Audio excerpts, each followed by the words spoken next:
안녕하세요. 어큐마입니다. 오늘은 장애인 특별공급에 대해서 알아볼 건데요. 장애인 특별공급에는 서울시, 인천광역시, 경기도 장애인 특별공급이 있습니다. 공통된 내용도 있고 약간의 차이가 있는 내용도 있어서 각각에 대해서 알아볼 예정이고요.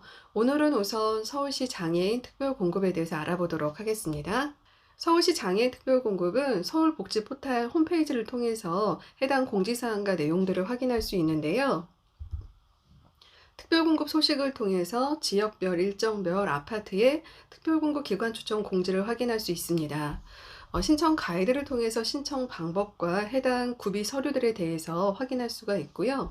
특별공급 문자 알림이 서비스 신청을 통해서 사전에 해당 특별공급 기관 추천에 대한 공지를 문자로 개별 발송 받을 수 있습니다. 오른쪽에 화살표를 클릭하면 각각의 공지에 대한 세부 내용을 확인할 수 있는데요. 인천 이편한 세상 주간 에듀서밋 서울시 장애인 특별공급 기관 추천에 대한 공지입니다. 여기 보시면 재추천 제한기간 6개월이라는 내용이 있는데요. 이 부분은 서울시의 추천을 받아서 기관 추천자로 확정이 되었는데 청약 신청을 하지 않을 경우에 페널티가 있다는 겁니다. 그래서 이후에 6개월 동안 다른 아파트에 대한 재추천이 제한된다는 거고요. 2020년 1월 1일 이후 접수분부터 지금 적용되고 있습니다. 대신 예비자로 선정된 경우에는 청약 신청을 하지 않더라도 재추천 제한에 대한 그런 페널티나 적용을 받지는 않습니다. 절차와 일정과 참고사항에 대해서 살펴보면요. 서울시 장애인 기관 추천 특별공급에 대한 신청은 거주하는 주소지의 동주민센터에 장애인 담당자분께 방문해서만 신청이 가능합니다. 이때 필요한 구비 서류에 대해서는 뒤에 설명을 드리고요. 신청을 한 이후에 보통 입주자 모집 공고문을 해당 건설사에서 이제 공지를 하게 됩니다. 분양 홈페이지나 청약홈에서 해당 입주자 모집 공고문을 확인했을 때 아파트의 분양가라던가 평면도라던가 입지라던가 여러 가지 유상 옵션이나 이런 부분을 이제 확인을 하셔야 되는 거고요. 이후에 이제 추천자 명단이 공지가 되게 되면 복지포털 홈페이지에 게시가 되게 되고요. 확정자와 예비자에 대해서 각각에게 이제 개별 문자 통보를 하게 됩니다. 이후에 이제 확정자나 예비자분들은 해당 아파트의 기관 추천 특별공급 청약 신청일에 청약홈에서 인터넷으로 청약 접수를 하시면 되고요. 해당 건설사에서 이제 부적격 그런 조건이 있는지 없는지 이런 부분을 다 선별을 해서 최종적으로 적합할 때 이제 계약을 진행하시게 되겠습니다. 서울시 장애인 특별공급 절차에 대해서 다시 한번 정리해 보면요. 서울복지 포털 안내 공지를 수시로 확인하셔서 마음에 드는 그런 아파트 청약이 있다 했을 때 해당 서류들을 구비하셔서 거주하는 동주민센터에 방문해서 장애인 담당자분께 접수하시면 됩니다. 이후에 그 시행사 홈페이지나 청약홈에서 입주자 모집 공고문을 확인하시고요. 분양가라던가 평면도, 유상 옵션 비용, 그 다음에 이제 전체적인 세대수, 입지 이런 부분들을 확인하셔서 마음에 든다라고 하시면 서울시에서 추천 명단으로서 이제 추천자나 예비자가 됐을 때 해당 그 청약 접수일에 청약 접수하시면 되고요. 만약에 입주자 모집 공고문을 봤는데 분양가나 평면도나 여러 가지 유상 옵션 비용이 예상했던 것과 다르다 해서 청약하지 않기로 이제 마음을 먹게 되시면요. 서울시에서 추천 명단을 확정하기 전에 기관 추천 포기 서약서라고 하는 부분을 방문해서 제출하거나 팩스를 보내서 제출을 하셔야만 재당첨 제한에 대한 페널티를 안 받을 수가 있습니다. 다음은 신청 가이드에 대해서 알아보겠습니다. 서울시 장애인 특별공급 기관 추천 신청 자격은 총 3가지를 충족을 해야 됩니다. 첫 번째는 신청인인 장애인 본인이 만 19세 이상의 성년이어야 되고요. 미성년자는 신청할 수 없습니다. 두 번째는 신청자인 장애인 본인이 서울시에 거주한 기간이 3개월 이상 돼야 되고요. 또 신청하는 현 시점에도 입주자 모집 공고일까지 서울시에 계속 거주 중이어야만 신청이 가능합니다. 세 번째는 신청자와 함께 살고 있고 동일한 주민등록등본표상에 등재되어 있는 가족 구성원 모두가 세대 구성원 전원이 무주택이어야 됩니다. 세대 구성원에 대해서는 이제 뒷부분에 자세하게 설명을 드리도록 하겠습니다.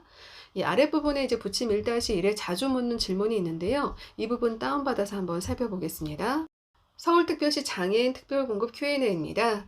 서울복지 포털에 대해서 안내하고 있고요.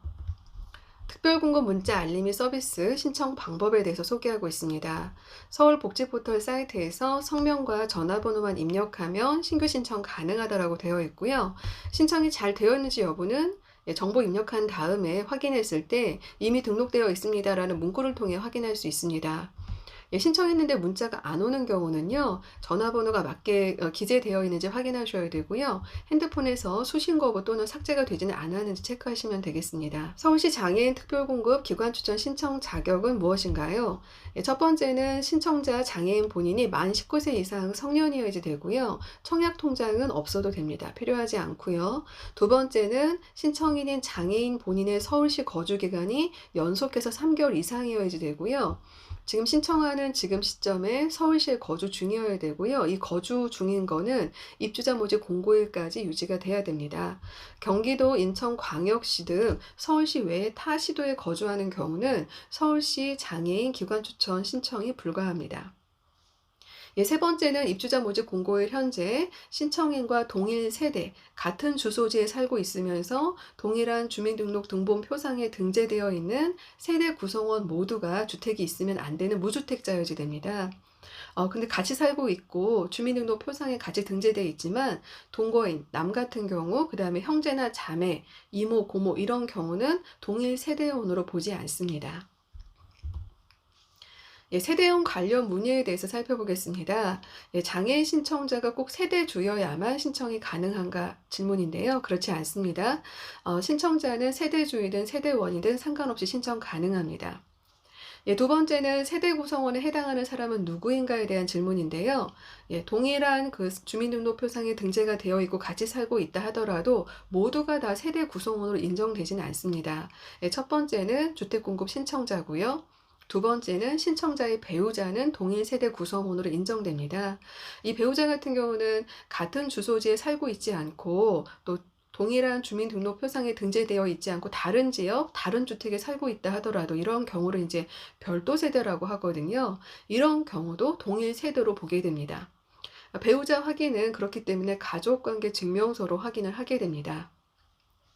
예, 세 번째는 신청자 또는 배우자의 직계존속이죠. 신청자의 부모님, 배우자의 부모님이 같이 살고 있어요. 그리고 같은 주민등록 표상에 등재되어 있다라고 하면 같은 세대 구성원으로 봅니다. 예, 네 번째는 신청자의 직계비속, 즉 신청자의 자녀, 또 직계비속의 배우자니까 자녀의 배우자까지 포함해서 같은 주택에 살고 있고 동일한 주민등록 표상에 등재되어 있다라고 하면은 이 경우도 동일 한 세대로 보게 됩니다. 대신 형제, 자매, 이모, 고모, 조카, 동거인, 그러니까 남이죠. 이런 경우는 같이 살고 있고 주민등록 표상에 같이 등재되어 있다 하더라도 이 경우는 세대원으로 보지 않습니다. 예, 다섯 번째로 배우자의 직계비속, 즉 배우자에게 이제 다른 자녀가 있는데 그 자녀도 신청자와 같이 살고 있고 같은 주민등록 표상에 등재되어 있다라고 하면 그 배우자의 자녀도 동일한 세대 구성원으로 보게 됩니다. 예, 다음은 무주택 관련 문의입니다. 첫 번째, 무주택 세대 구성원 기간이란 무엇인가요? 예, 장애인 특별공급에서 배점을 산정할 때 중요한 게 무주택 세대 구성원의 기간입니다. 아래 세 가지 조건을 모두 동시에 충족하는 기간을 말하는데요. 첫 번째는 최초 장애 등록일 이후입니다. 네, 최초 장애 등록을 하고 이후에 장애를 취소해서 다시 재등록한 경우는 재등록일 이후부터 이제 산정을 해야 되고요. 두 번째는 신청인이 어렸을 때 장애 등록을 했다 할지라도 만 19세 이후부터 특별공급 청약 신청에 대한 자격이 부여가 되기 때문에 신청인이 만 19세가 넘는 이후부터 산정을 하게 됩니다. 예, 마지막으로 세 번째는 동일 세대 내에 주택을 소유한 다른 세대 구성원 모두 포함해서 전체 세대 구성원이 주택을 다 매도하고 무주택이 된 시점부터 산정을 해야 됩니다. 네, 이렇게 1번, 2번, 3번의 조건을 동시에 충족하는 기간을 무주택 세대 구성원 기간으로 산정을 하셔야 됩니다. 그리고 이 시작전부터 해당 아파트의 입주자 모집 공고일까지의 기준의 그 기간을 전 세대와 무주택 세대 구성원의 기간으로 산정하시면 되겠습니다.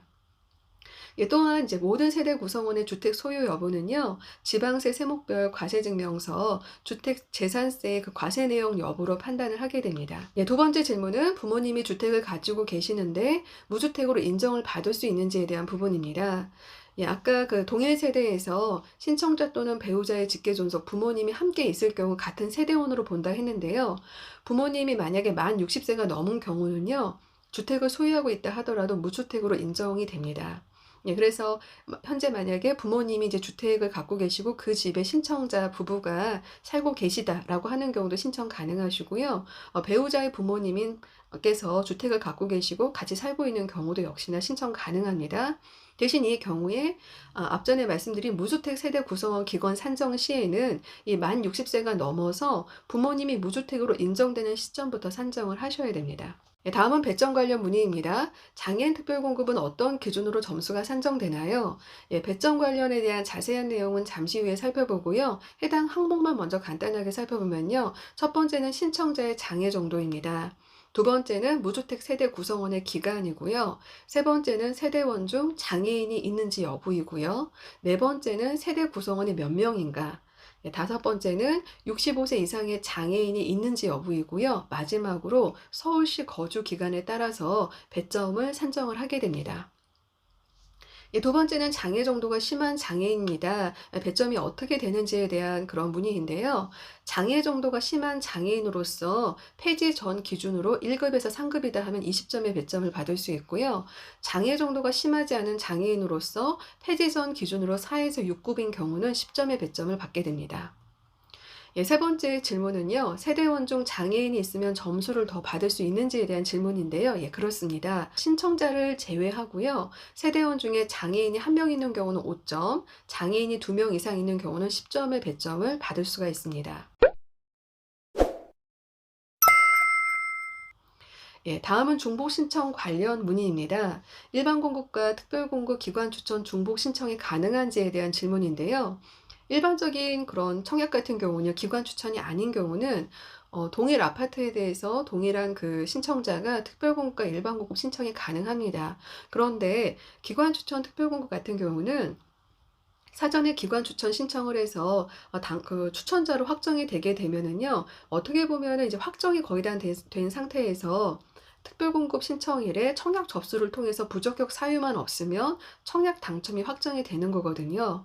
그렇기 때문에 기관 추천이 확정이 된 상태에서는 동일한 그런 주택에 대해서 다른 생애 최초라든가 뭐 신혼부부라든가 노부모 부양 같은 다른 특별공급이나 일반공급 신청을 하시면 그건 중복 신청으로 다 모두가 부적격과 취소가 되기 때문에 이 부분 주의를 하셔야 되고요.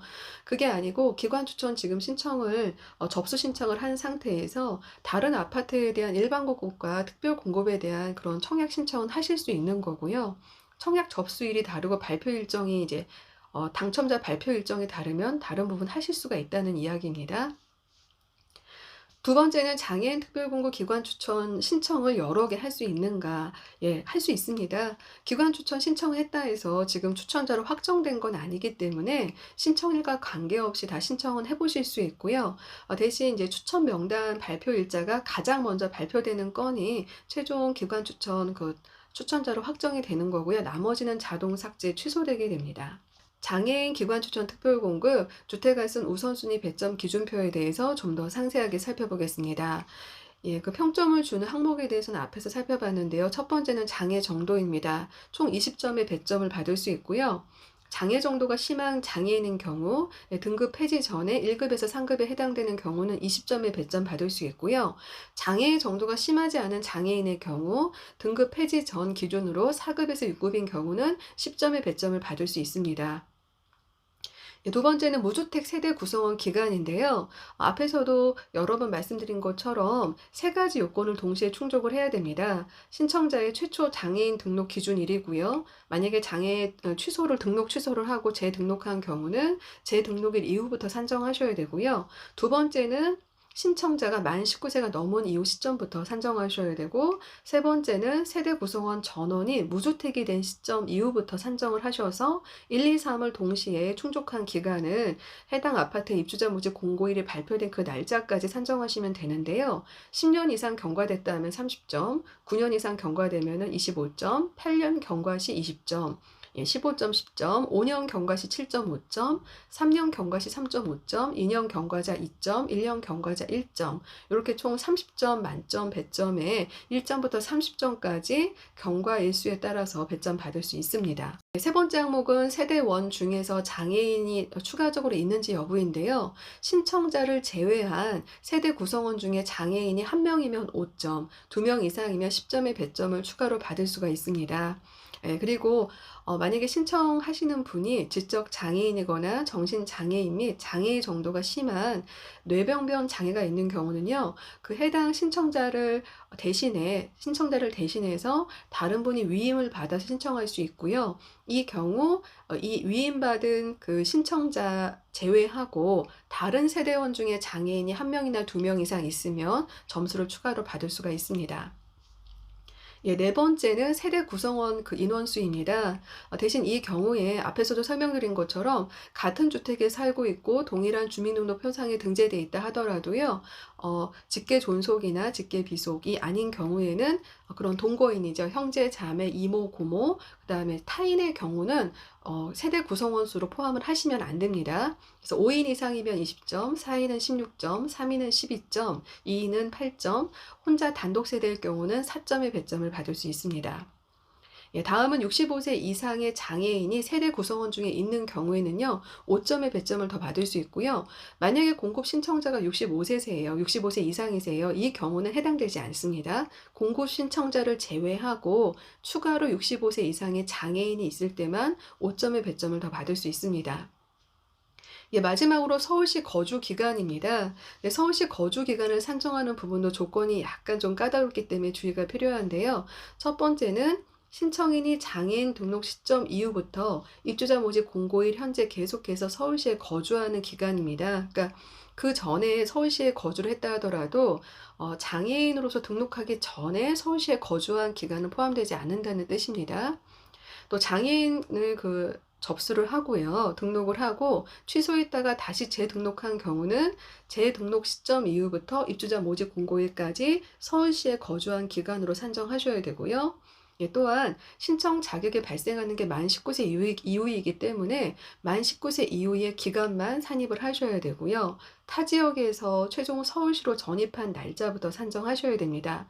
앞에서 세대원의 무주택 기간 산정하고가 동일한 그런 조건이라고 보시면 되겠습니다. 예, 이렇게 해서 총 100점 만점에 전체 모든 점수를 합계를 내서 본인 배점 합계 점수를 기입하시면 되고요. 허위 작성 시에는 해당 신청이 무효 처리될 수 있기 때문에 주의를 하셔야 되겠습니다. 예, 주택할선 우선순위 배점 기준표 작성 중에서 무주택 세대 구성원 기간 산정하는 부분이 까다롭고 중요하기도 하기 때문에 이 부분에 대해서 다시 한번 정리하고 예시를 들어서 한 번 더 살펴보겠습니다. 예, 신청자 본인의 최초 장애인 등록일 이후 만약에 재등록했다라고 하면 재등록 시점부터 산정하셔야 되고요. 이 부분은 장애인 증명서 등을 통해 확인 가능합니다. 두 번째는 신청자가 만 19세가 된 이후부터 청약 자격이 발생하기 때문에 그 이후 시점부터 산정하셔야 되고요. 세 번째는 세대 구성원 전원이 무주택이 된 기간부터 산정하셔야 됩니다. 예, 그리고 예시 1번 한번 보면요. 장애 등록을 8세 때 했고요. 신청자가 현재는 30세입니다. 세대 구성원 전부 과거에 주택을 소유한 적이 없다라고 하면요. 이제 3번은 해당이 없는 거고요. 1번은 8세 때 등록을 했지만 자격이 발생되는 게 만 19세 이후이기 때문에 예시 1의 경우는 만 19세가 넘는 시점부터 입주자 모집 공고일까지의 기간을 산정을 하시면 되겠습니다. 예시 2번은 장애 등록을 8세 때 했고 신청자가 현재 30세이며 주택에 있는 유주택자인 아버지와 같이 살고 있는 경우이고요. 아버지는 현재 65세십니다. 이 경우는 이제 1번의 최초 등록일은 8세고 2번에 만 19세 이후부터 산정을 해야 되겠지만 지금 3번에 세대 구성원인 아버지가 주택이 있으신데요. 만 60세부터는 주택이 없는 걸로 간주하기 때문에 최종적으로 세대원 전원이 주택이 없는 시점은 아버지의 그 연세가 만 60세가 되는 시점부터 시작이 됩니다. 그래서 아버지의 연세가 만 60세가 되는 시점부터 입주자 모집 공고일까지의 기간을 무주택 세대 구성원 기간으로 산정하시면 되겠습니다. 다음은 예시 3번입니다. 장애 등록을 8세 때 했고 현재 신청자가 30세이며 유주택자인 아버지와 같이 살다가 신청자가 세대를 분리해서 현재는 혼자서 단독으로 살고 있는 경우는 이제 단독 가구잖아요. 이 경우는 최초 등록은 8세 때 했고 신청자가 만 19세 이후 된 때부터 산정을 하고 세 번째로 이제 단독 세대주이기 때문에 이 경우는 만 19세가 넘는 시점부터 입주자 모집 공고의 기간까지를 무주택 세대 구성원 기간으로 산정할 수 있습니다. 대신 만약에 장애인 본인이 중간에 본인 명의로 된 집을 소유한 적이 있다 하면 그 집을 팔고 무주택이 된 기간부터 산정을 하셔야 됩니다. 예, 기관 추천 명단 공고 전에 포기하고 싶다면 어떻게 해야 되나요? 예, 기관 추천 명단이 확정되기 전에 입주자 모집 공고문을 봤는데 분양가라든가 평면도나 뭐 유상 옵션 이런 부분이 생각했던 것과 달라서 나는 기관 추천자로 확정이 돼도 청약 신청하고 싶지 않다. 이렇게 딱 결정이 되셨다라고 하면요. 명단이 공고되기 전에 기관 추천 포기 서약서를 작성하셔서 주민센터에 방문 제출하시거나 팩스로 제출을 하시면 6개월 재추천 제한에 대한 페널티를 받지 않을 수 있습니다. 기관 추천 확정자로 선정되었습니다. 어떤 경우에 6개월 재추천 제한이 적용되나요? 예, 이 경우는 이제 앞의 경우와는 다르게 확정자로 명단으로 그 통보를 받고 청약을 하지 않는 경우거든요. 그래서 이 경우는 청약 신청하지 않았기 때문에 6개월 동안 앞으로 재추천에 대한 제한을 받게 되는 거고요. 청약을 하고 당첨이 되었는데 또 다른 아파트에 대한 재당첨 기회가 있는지에 대한 문의는요. 이 경우는 특별공급은 평생에 한 세대에 한 번만 특별공급 청약 당첨을 받을 수가 있습니다. 그렇기 때문에 장인 기관 추천 특별공급으로 한 세대에서 한 분이 이렇게 확정이 되게 되면은요. 다음번에는 그 동일 세대에서 특별공급에 대한 이제 기회는 없습니다. 기관 추천 예비자로 선정되었습니다. 예비자 후속 절차가 어떻게 되나요? 예, 예비자의 경우는 분양 의사가 있다라고 하면은 해당 아파트의 기관 추천 특별공급 신청일에 청약홈에서 인터넷 청약 접수하시면 되고요. 이렇게 되면 다른 뭐 신혼부부라던가 뭐 생애 최초라던가 이런 그 예비자들과 함께 모아서 무작위 추첨을 통해서 추가적인 당첨자를 선정하게 되고요. 분양 의사가 없다라고 하면 그냥 청약홈에서 청약 접수 안 하시면 됩니다. 이렇게 돼도 예비자이기 때문에 6개월 재추천 제한에 대한 그런 페널티 적용은 되지 않습니다. 예비자에서 확정자로 변경되면 서울시에서 연락을 주나요? 예, 그렇진 않습니다. 기관 추천 명단 발표 이후에는 서울시에서는 이제 담당하지 않고요. 예비자에서 뭐 추첨을 통해서 청약 당첨자로 확정이 됐다. 이 부분은 청약홈을 통해서 확인을 하시면 되겠습니다. 네, 오늘 영상은 여기까지입니다. 오늘 영상이 도움이 되셨다면 구독과 좋아요, 알림 설정까지 꼭 부탁드리고요. 저는 다음 영상으로 찾아뵙도록 하겠습니다. 감사합니다.